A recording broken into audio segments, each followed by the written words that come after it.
سلام، عصرتون خوش. قول معرفی انیمه داده بودم. به نظرتون چیه؟ دسنوت، اتک، هانتر هانتر، فینلند ساگا. خیلیتون احتمالا نمیشناسید.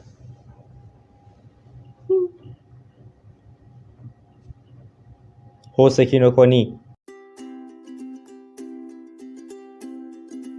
استودیو اورنج رو که میشناسید. هر هم نمیشناسید بیستارز. از سال 2004 تأسیس شد، ولی به دلایلی که نه شما حوصلتون بکشه و نه من رفتم تحقیق کنم، تا سال 2013 انیمه نداد. اولین انیمهش چی بود؟ مجستیک پرنس، که خب آف کورس ندیدم. کسی که آشنایی دارن با این استودیو میدونن که بیشتر به خاطر بگیم سی جی آیی که توی آثار استفاده میکنه و معمولا هم خوب در میاد، برعکس بعضی آثار.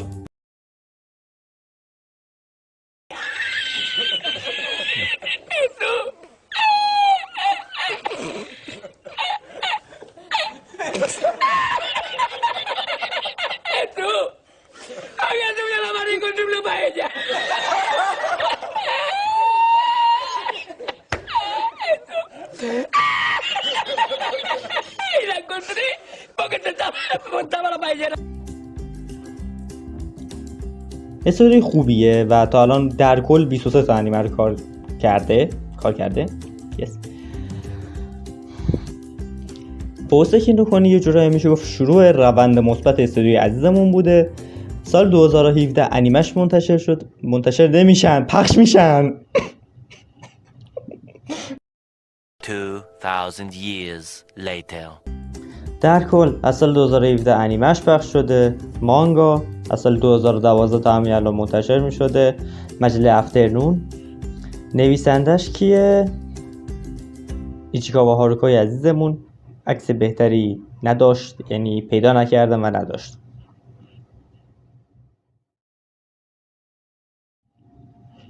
تو این مجله منتشر می شده و خب آنگوینگه. فکر کنم 93 چپتر تا الان اومده. 90 خورده چپتر. من نخوندم، بعدن میخونم. اگه خواستید بررسی هم میذارم، هم انیمه رو هم مانگا رو. اگه خواستید بگید، کامنت بدید. در کل استودیو اورنج چه سال 2013 اینو میسازه؟ کیا پشتش بودن؟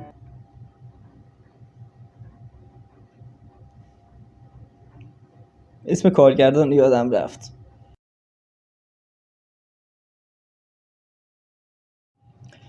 عواملش کیا بودن؟ کیوگوکو تاکایکوی عزیزمون که این بنی بشر کارگردانش بوده. آنچنان چیز خاصی کار نکرده. یه گیت رو کار کرده، یه همینو کار کرده، یه لاو لایفه و یه کمی هم رو فریتل.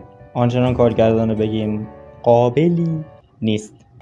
در عوض سیریز کامپوزیشن دست کی بوده؟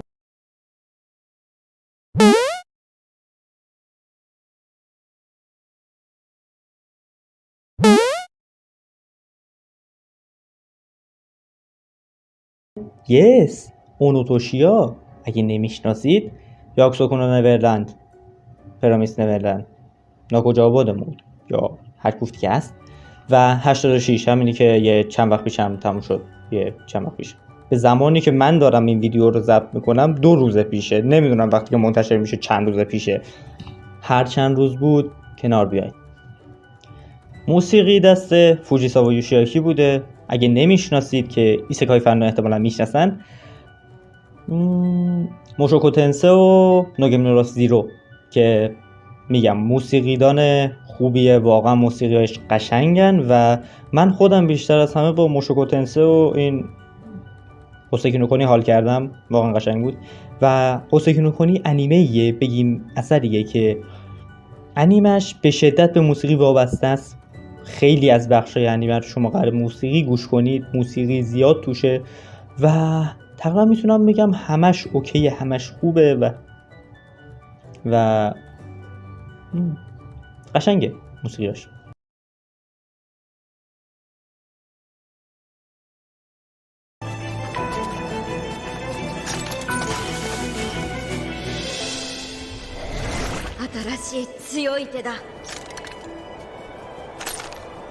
諦めないし無理をする勇気だってあるよ。なのにどうしてそう泣くの。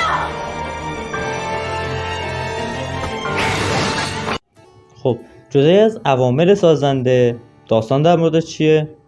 خب داستان در مورد فسفوفیلایت.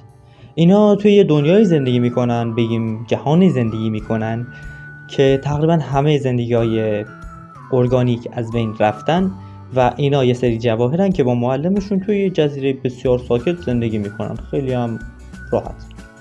به دلایلی که مربوط به مسائل فیزیکی این جواهراست، فوس تنها کسی که هیچ کاری نداره، هیچ مسئولیتی بگیم برای انجام دادن نداره و یه جورایی از این کار هم حوصله‌اش سر رفته و هم یه جورایی احساس سربار بقیه بودن مثل بعضیا داره.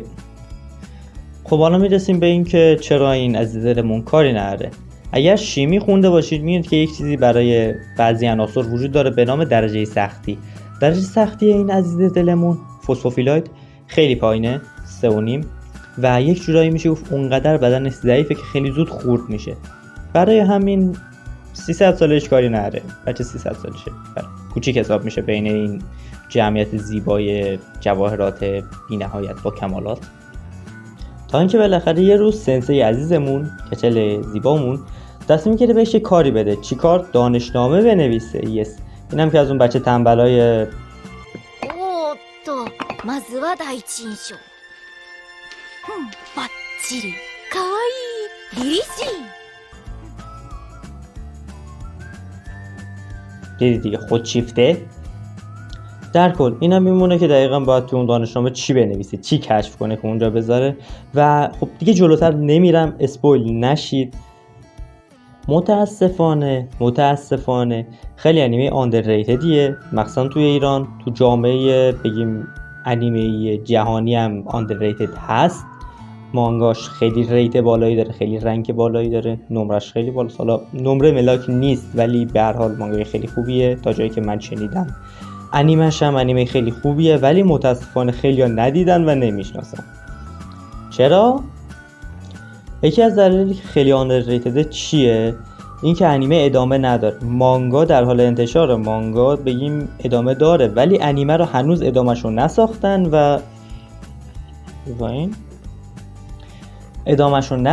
و احتمالا هیچ وقت هم نمیسازن. چرا؟ چون انیمه آنچنان محبوبی نیست. چرا محبوب نیست؟ دلیل زیادی داره. یک، خب انیمه CGI، اکثر انیمه‌اش CGI آنچنان محبوب نمیشن سر دلیل مختلف و معمولا اکثرا به انیمه‌های 2 بعدی جذب میشن نه از 3 بعدی و CG. یکی دیگه از دلایلش اینه که کلهم انیمه خاصیه، انیمه متفاوتیه. به قولی بگیم که روند نسبتا کند و آرومی داره در ابتدای انیمه هم همینه تا قسمت بگیم تا یه قسمت مشخصی، اسپویل نمی کنم چه قسمتی، آنچنان داستان بگیم اوج نمیگیره. برای چی؟ چون زمینه سازی برای خیلی چیزاست. کلهم متاسفانه هم آندرریتد و هم خیلی اثر خاصیه به دلیل زیادی. طراحی مانگا میشه گفت نسبتا آنچنان پرجزئیات نیست. مثلا میگم برزرک نیست، واگاباند نیست، وینلند ساگا نیست که آنچنان جزئیات خفنی داشته باشه. خیلی طراحی‌ها ساده است و بعضا این باعث میشه خیلی سمت مانگا نرن با وجود اینکه اثر واقعا خوبیه خیلی‌ها نمیشناسن. و حتی وقتی انیمه هم اومد که انیمه از نظر طراحی خیلی بهتر از مانگاست، خیلی بهتره، باز هم خیلی‌ها نمیشناسن که سرم دلیلی که یه 2 ثانیه پیشم گفتم. و اینکه بدونید اگر این انیمه رو ببینید ادامه‌شو مجبور از رو مانگا بخونید. احتمال خیلی زیاد ادامه انیمه‌ای نسازن. به خب آنچنان محبوب نشد و صنعت انیمه متاسفانه مثل همه صنایع رو پول میچرخه. در کل بگم اگر رفتید سمتش مجبور شاید بشید مانگا رو بخونید اگه بخواید ادامه‌شو بفهمید، وگرنه باید به امید واهی فصل دومی که احتمالاً هیچ وقت نمیاد بشینید. جدای از همه اینا شخصیت پردازی و داستان انیمه خیلی خوبه. پیشرفت داستانیش واقعا قشنگ و مخصوصا پیشرفت شخصیت اصلی بگیم خیلی خوب کار شده، خیلی خوب، بیش از حد خوب. طراحی‌ها شاید یکمی به خاطر CGI بودن اولش اذیتتون بکنه، ولی عادت میکنید چون CGI قشنگی داره. من یه سر رو صفحه میذارم.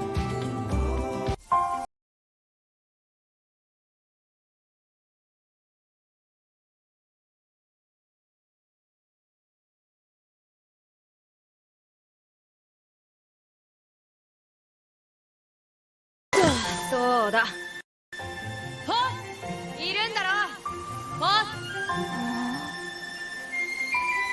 先生が呼んでる دیدی دیگه CGI واقعا قشنگی داره و نسبت به خیلی از آثار انیمه‌ای CGIش واقعا خوبه. به نظر من حیف اگر نبینید، ببینیدش بعدش برید مانگا رو بخونید حقیقتا، چون واقعا به نظر من این انیمه حیفه. موسیقیاش خیلی قشنگه، کارگردانی صحنه فوق‌العاده است. نکته مثبت زیاد داره، من نقد نیومدم بکنم، اومدم معرفی کنم. البته اگه بخواید یه بررسی کوچیکم میذارم و یه درخواست داشته باشید میذارم. شما تو فصل اول انیمه تقریبا خیلی چیزا رو در مورد جهان انیمه یا جهان کلا اثر و دنیای اثر نمیفهمید و خیلی سوالها براتون پیش میاد. بنابراین مجبورید برید مانگا رو بخونید. خب من مانگا رو هنوز نخوندم، ولی از عزیزانی که خوندن پرسیدم و یه چکی هم کردم.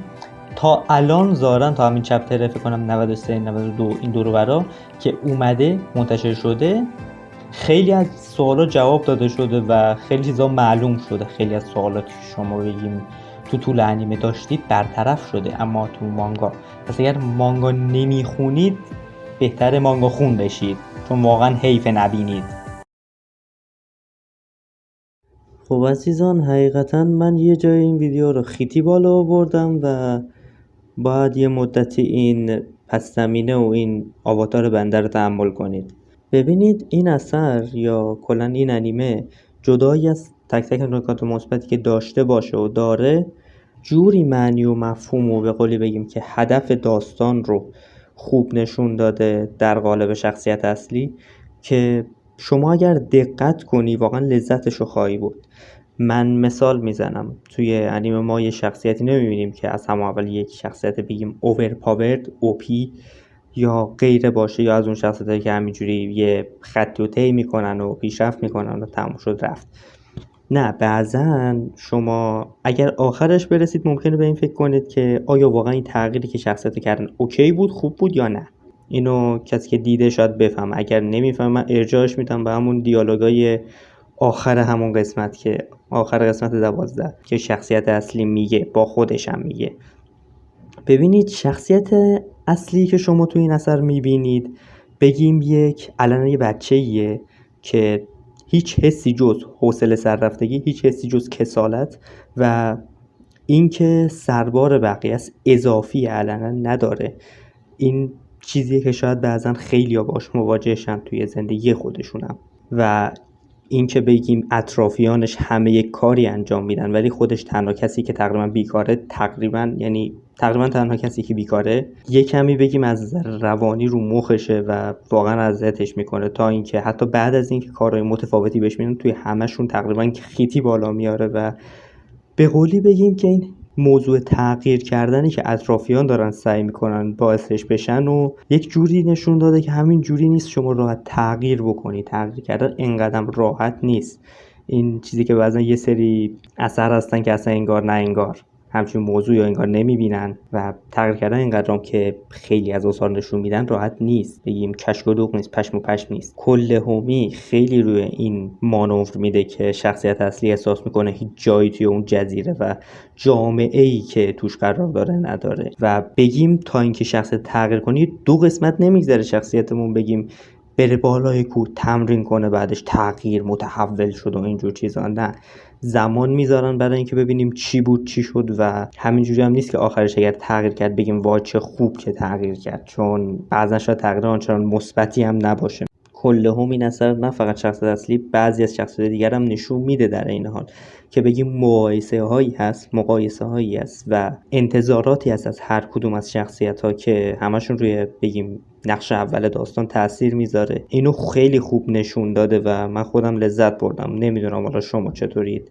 بگیم صرفا یک اثری که اومدن یه داستانی پرت کردن توش، یه کمی هم رنگ و لعابش رو زیاد کردن، از نظر انوای فیولوژی رد بالا انجامش دادن، نه همچی خبری نیست.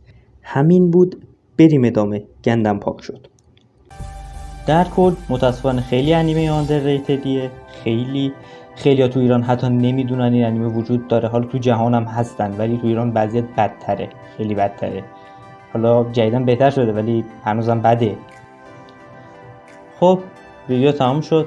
امیدوارم لذت برده باشید. لایک، سابسکرایب و کامنت ممنون میشم.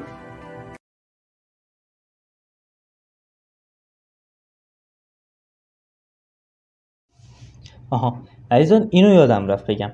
ببینید من چنل رو مختلط زدم دیگه، درسته؟ یعنی من قراره کانتنت گیمینگ هم همراه انیمه و انیمه هم همراه کانتنت گیمینگ کار کنم. این شاید کمی کار منو بیشتر کنه، ولی ببینید یه سوالی از گیمرای چنل داشتم، اگر کسی هست که ببینه، اگر اینقدر زود یه چند نفری هستن که ببینن انشالله. من یه ویدیویی برای بگیم انیمه هایی که گیمر ها میتونن باشون شروع کنن، یه سری انیمه برای گیمر رو معرفی کنم، حدوداً 5 تا 10 تا و برعکسش گیم هایی که برای انیمه بازها اوتاکوها خوبه میخوام کار کنم. اگر به نظرتون میبینید، اگر واقعا میبینید، من اونا رو بذارم تو صف و زودتر کارشون کنم، زودتر ردیفشون کنم و زودترم پابلیش کنم. اگر نه میرم سراغ برنامه همیشگیم. برنامه بعدیمون گیمینگه، در مورد گاداواره. فناش خوشحال باشن اگر فنش هستید، اگر فنش هم نیستید، اگر رفیقی دارید که فنشه لطفاً بهش بگید که بیاد ببینه وقتی پابلیش شد. در مورد چیه؟ خب ویدیو جالبی قراره باشه و منتظر بمونید خودتون میبینید. شب و روزگار خوش.